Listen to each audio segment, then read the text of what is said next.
할렐루야, 할렐루야. 지난 한 주간도 평안하셨습니까? 지난 한 주간 참 잘 견디셨습니다. 말복도 지났는데 날씨의 변화가 별로 없는 것 같아요. 그죠? 늘 덥습니다. 자, 그래도 예배의 자리에 함께 할 수 있는 이 모든 것이 하나님의 은혜 아니겠습니까? 자, 건강하기에 이 자리에 온 줄로 믿습니다. 잘 버티고 잘 견디셨기에 이 자리에 온 줄로 믿습니다. 자, 우리 옆에 있는 분들과 이렇게 인사합니다. 지난 한 주간도 잘 이기셨습니다. 자, 다시 한번 인사합니다. 이번 주도 승리합시다. 자, 그래요. 이번 한 주간도 건강하게 평안하게 잘 승리하며 살아가시기를 주님의 이름으로 축원합니다. 여러분들은 평소에 말을 잘하며 사십니까? 자, 많이 말하는 게 말 잘하는 거 아닙니다. 말을 잘하는 게 중요합니다. 지난 8월 12일 국민일보에 이런 칼럼이 있어서 여러분들에게 말씀드리려 합니다. 경북 예천군 대죽리라는 마을에는요, 언총이라는 무덤이 있다 그럽니다. 그래서 그 이름이요, 말 무덤이라 그래요. 달리는 말이 아니라 입에서 나오는 말, 이거를 무덤으로 세웠다라는 겁니다. 그런데 이 무덤이요, 500년이나 된 역사를 가지고 있는 무덤이다라 그럽니다. 달리는 말도 아니고 실체가 없는 말의 무덤이라뇨. 참 이상하지 않습니까? 자, 바로 이렇게 생겼습니다. 자, 요게요 바로 무덤입니다. 저 앞에 보이시는 게 무덤처럼 살짝 올라와 있는데 저게 말 무덤, 바로 언총이라고 합니다. 자, 그런데 이게 왜 세워졌느냐? 그 이유가 재미있습니다. 오래전 이 마을에 살던 여러 문중이 있었는데 이 문중들끼리 서로 싸우기 시작합니다. 그런데 그 발단이 아주 작은 사소한 말 한마디였기 때문이었다라고 합니다. 자, 그래서 이 일을 해결하고자 어르신들이 모여서 지혜를 냈는데 그 지혜가 뭐였느냐? 바로 말의 무덤을 만들었다라는 거예요. 그래서 미움, 원망, 비방, 또한 거친 말, 나쁜 욕, 이런 것들이 담겨있는 말들, 이런 거를요 사람들끼리 모여서 사발에 뱉습니다. 그리고 그 사발을 바로 땅에다 묻고 장례를 치르고 무덤을 세우게 됐다. 그게 바로 언총이라고 하는 겁니다.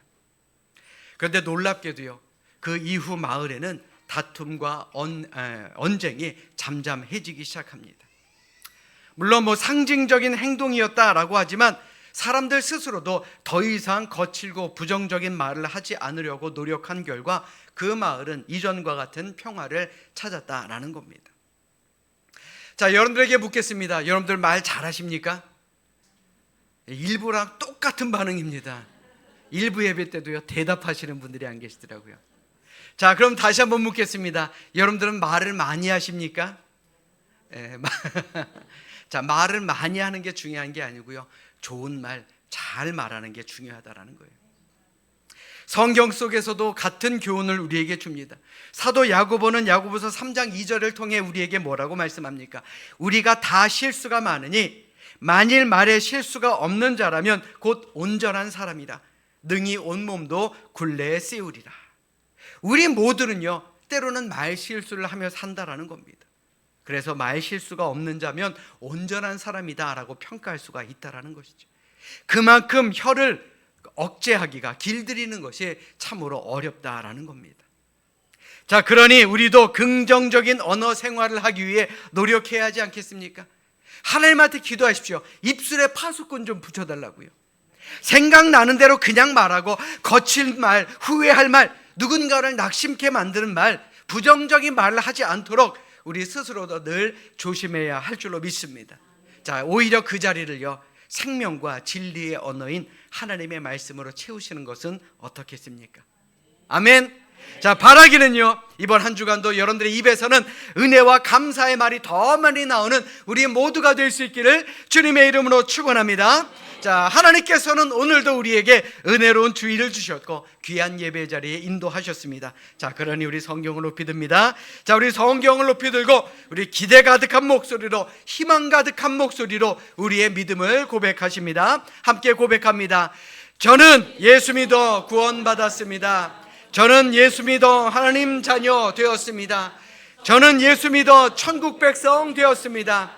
하나님께서 선물로 주신 오늘 하나님 말씀으로 가르침을 받습니다. 눈을 열어 주의 법 안에 있는 놀라운 진리를 보고 깨닫게 하소서. 아멘으로 순종하여 하나님께 영광 돌리는 삶이 되게 하소서. 아멘. 복된 삶을 살아가시기를 주님의 이름으로 축원합니다. 우리는 현대 물질 문명의 혜택으로 과거보다 훨씬 더 풍요로운 삶을 살아가고 있습니다. 자, 그런데 그 풍요로움 속에서도 사람들의 마음은요, 여전히 완악한 것도 사실입니다. 한번 생각해 보십시오. 세상이 좋아지고 편해졌습니다. AI 시대가 와서 모든 것이 풍요로워진 것 같습니다. 자, 그러면요, 사람들의 입에서는 어떤 말이 나와야 됩니까? 아유, 참 세상 살맛난다, 참 좋다, 참 감사하다, 그런 말이 나와야 되지 않습니까? 그런데 꼭 그렇지만은 않다라는 겁니다. 여전히 불평하는 사람들은 여전히 불평한다라는 것이죠. 자, 그렇다면 이 자리에 있는 우리 여러분들, 감사가 넘치는 입술을 가지고 살아가십니까? 아멘 하신 분들은 그러셔야 됩니다. 저는요, 의식적으로라도 식당에 가거나 모임에 가면 감사하다라는 말을 하려고 노력합니다. 왜냐하면 우리가 돈 들이지 않아도 다른 사람을 기쁘게 만들어주고 행복하게 만들어줄 수 있는 것이 바로 이 감사합니다, 이 한마디의 말이기 때문에 그렇습니다. 자, 우리 옆에 있는 분들 한번 바라보십시오. 자, 옆에 있는 게 감사한 것처럼 느껴지십니까?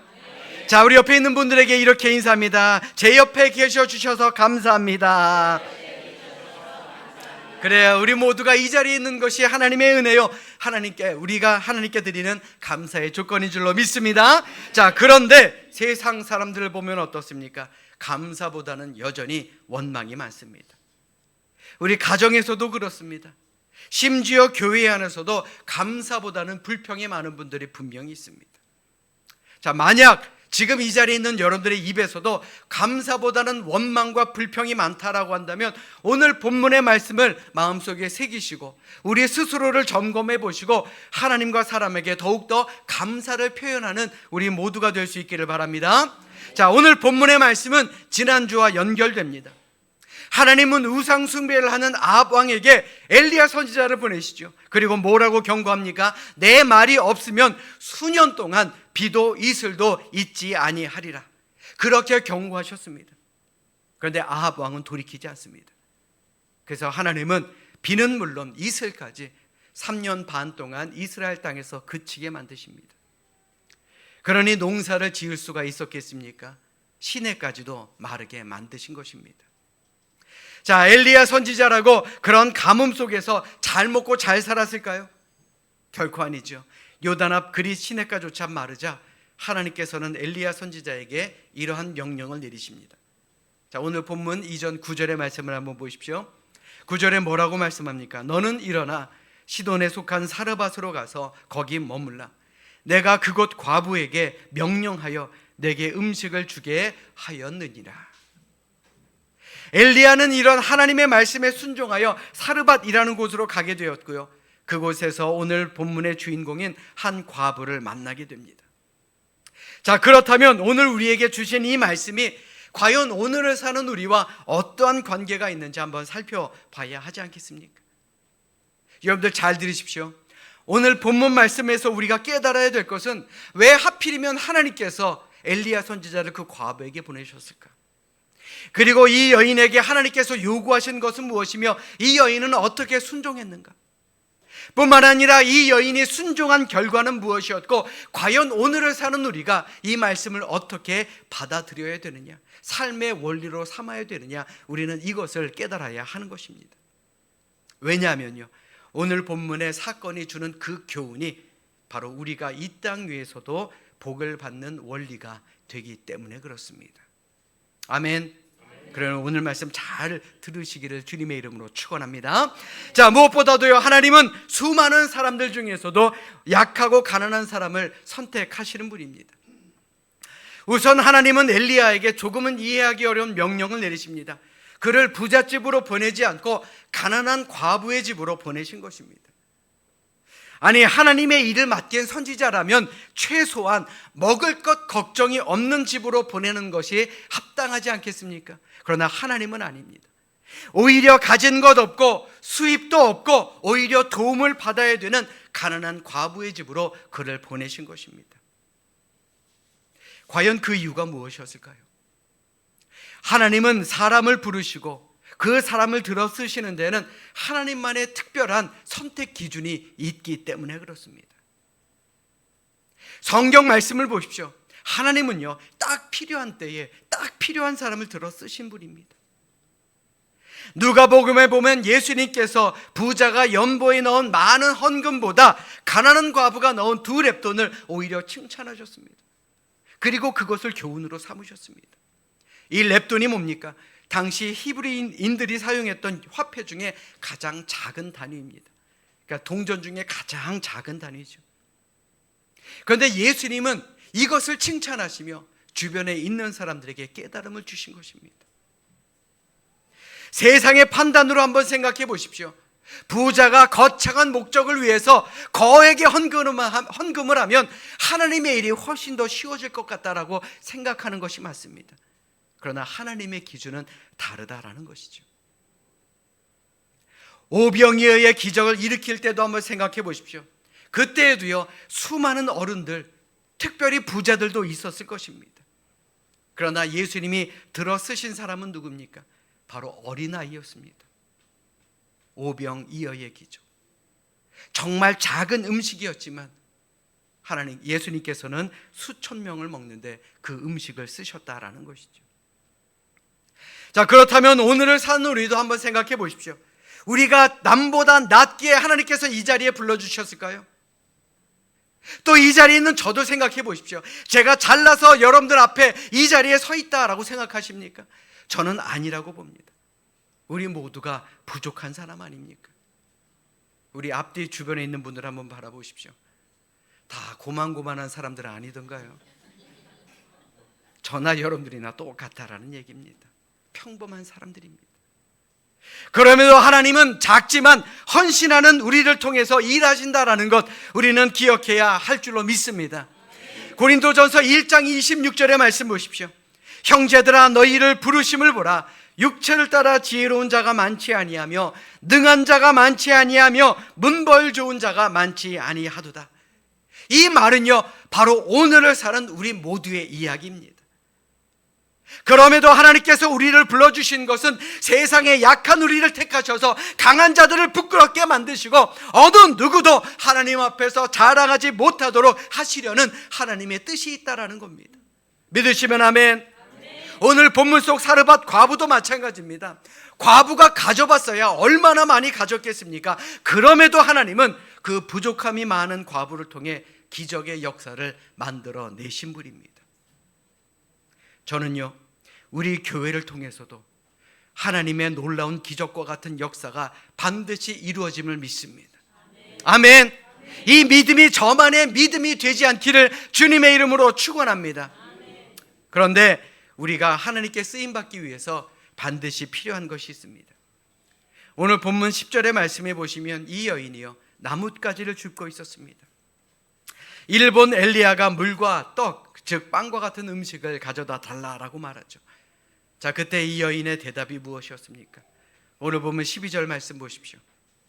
그가 이르되 당신의 하나님 여호와께서 살아계심을 두고 맹세하노니 나는 떡이 없고 다만 통에 가루 한 움큼과 병에 기름 조금뿐이라.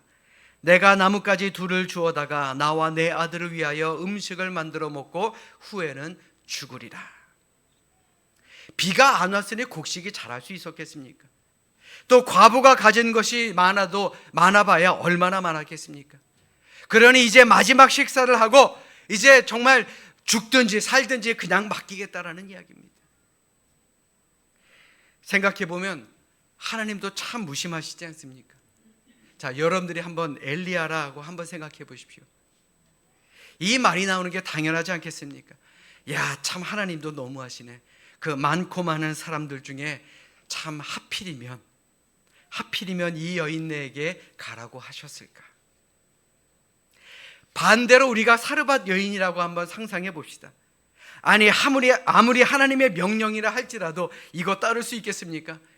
먹을 것이 부족한 것이 아니고 이거 먹고 나면 이제 죽을 일밖에 안 남았는데 이 말이 나오는 게 당연하지 않겠습니까? 아이고, 하나님도 참 무심하시지. 그 많고 많은 사람 중에 하필이면 배고픈 선지자를 내게 보내셨을까?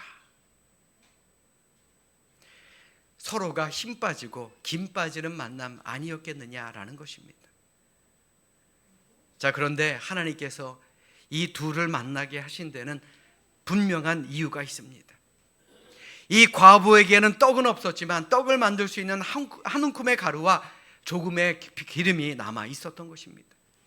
그리고 하나님은 그것을 통해서 기적을 일으키시려고 그 둘을 만나게 하셨다라는 겁니다. 오늘 본문 14절의 말씀 보십시오. 이스라엘의 하나님 여호와의 말씀이 나 여호와가 비를 지면에 내리는 날까지 그 통의 가루가 떨어지지 아니하고 그 병의 기름이 없어지지 아니하리라 하셨느니라.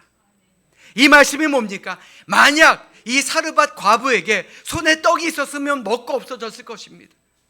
그러나 그 여인에게는 가능성이 있었다라는 것이죠. 가루와 기름, 하나님이 기적을 일으킬 수 있는 가능성 말입니다. 여러분들 잘 들으십시오. 하나님께서 우리에게 요구하시는 것은 내게 없는 것이 아니라 내가 가지고 있는 것 중에 가능성을 보시고 그것을 쓰기를 원하시는 분입니다. 우리의 삶을 한번 평가해 봅시다. 오늘 우리가 본문의 과부보다 못한 사람이 있습니까? 저는 아니라고 봅니다. 그럼에도요, 우리가 하나님께 헌신하지 못하는 이유가 뭡니까?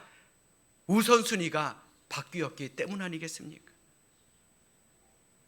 그러므로 하나님께서는 오늘을 사는 우리에게 바로 이것을 깨닫게 하시기 위해서 오늘 말씀을 우리에게 주신 것입니다. 사도행전 3장에 베드로가 안진뱅이를 일으켰을 때 그가 뭐라고 이야기합니까? 은과 금은 내게 없거니와 내게 있는 것을 내게 주노니 나사렛 예수 그리스도의 이름으로 일어나 걸으라. 그런데 우리는 어떻습니까? 하나님, 은과 금은 없습니다. 그런데 또 생각해 보니 다 없습니다. 그렇게 이야기하고 끝내기가 쉽습니다. 하나님, 나는 주님께 드리고 싶은데요, 이거 드리고 나면 부족할 것 같아서 드리기가 어려운 것 같습니다 하고 포기할 때가 많은 것 아닙니까?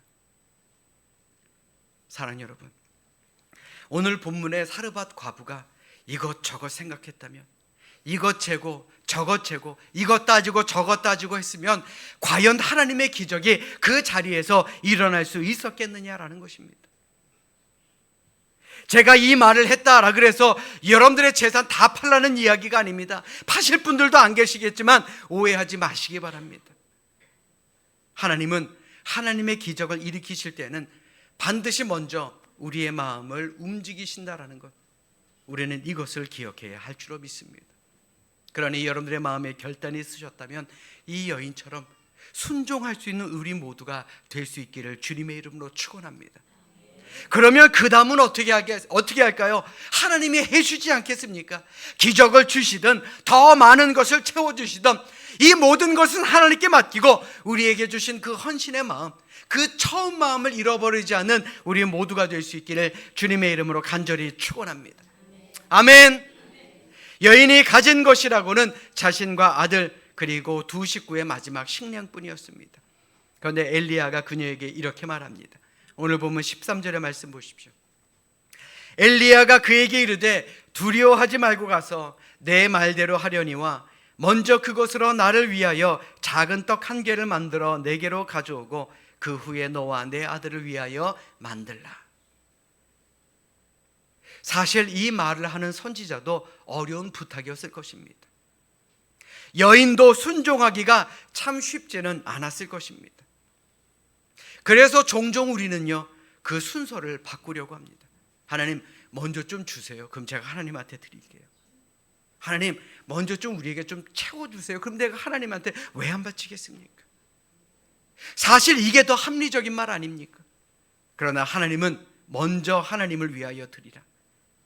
그러면 후에 너와 네 가족을 위해 채워주리라 라고 약속하시는 분입니다.